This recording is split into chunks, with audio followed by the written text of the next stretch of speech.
If you're interested in how history, poetry, public health, and inequality all collide in the story of a single disease, then today's book just might be for you. Today, I'll be reviewing Everything Is Tuberculosis by John Green.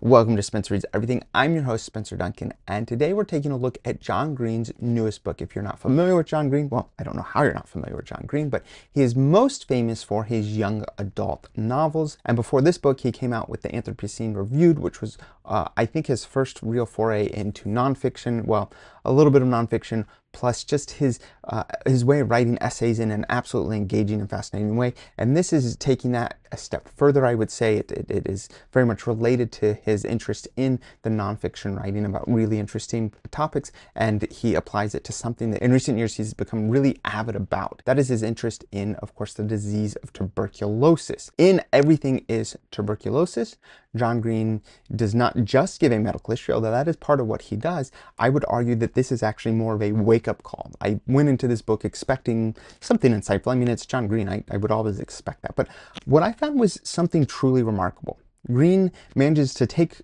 tuberculosis, a disease many people assume belongs to the past, and shows how it continues to shape the present. It still infects millions and kills more than 1 million people every single year, and yet it's largely invisible, especially in wealthier nations. That's part of what makes this book so powerful. He shines a bright light on what the world tries very hard to keep in the shadows. And I appreciate how John Green explores the way tuberculosis has been romanticized in the past. In the 19th century, tuberculosis was practically a muse, and poets and artists wrote about the pale skin or the delicate coughing or the wasting away as somehow beautiful and even divine. And he doesn't mock that history. Instead, he tries to understand it. Why did people find it poetic?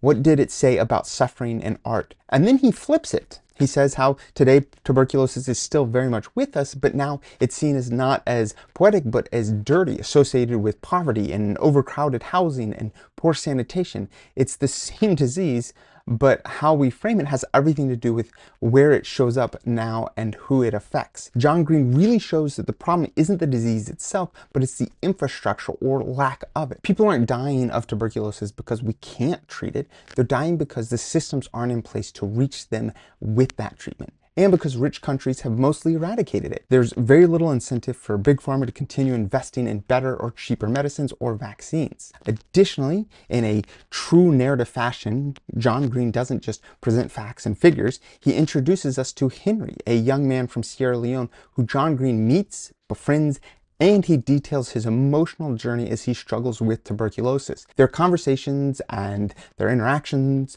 and John Green's interaction with the medical staff are woven throughout the book, and they completely transform the reading experience. John Green starts the book by mentioning his great-grandfather's inability to save his son and John Green's grand-uncle from tuberculosis in an effort to make the disease sound more recent and relevant.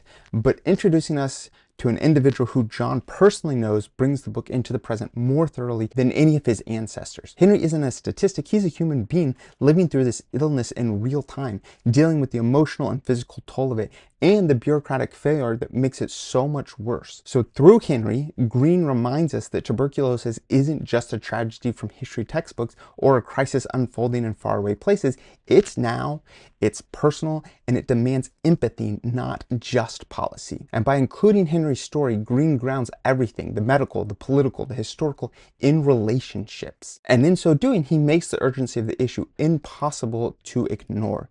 You are rooting for Henry throughout the book, and I'll let you read it to find out what happens to him. So who's this book for? Well, if you like The Anthropocene Reviewed or enjoy books that make you smarter without talking down to you, this is your next read. It's perfect for readers who love history and medicine and poetry, or just thoughtful, compassionate writing. It's also a must-read if you're interested in public health or equity, or how we as a society respond to invisible suffering. Who isn't it for? Well, I guess people that don't want to better understand a disease that is still affecting millions of people and understand the consequences of our willingness to ignore issues or our inability to understand the historical consequences of such a disease.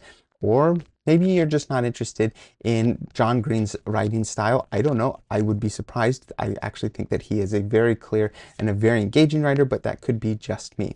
All in all, I would say that Everything Is Tuberculosis is urgent, and empathetic, it is deeply researched, and it is beautifully written. John Green continues to prove that he can write about anything, and he can make you care deeply, not just about the subject, but also about the people behind it. If you've read this book, please let me know your thoughts in the comments.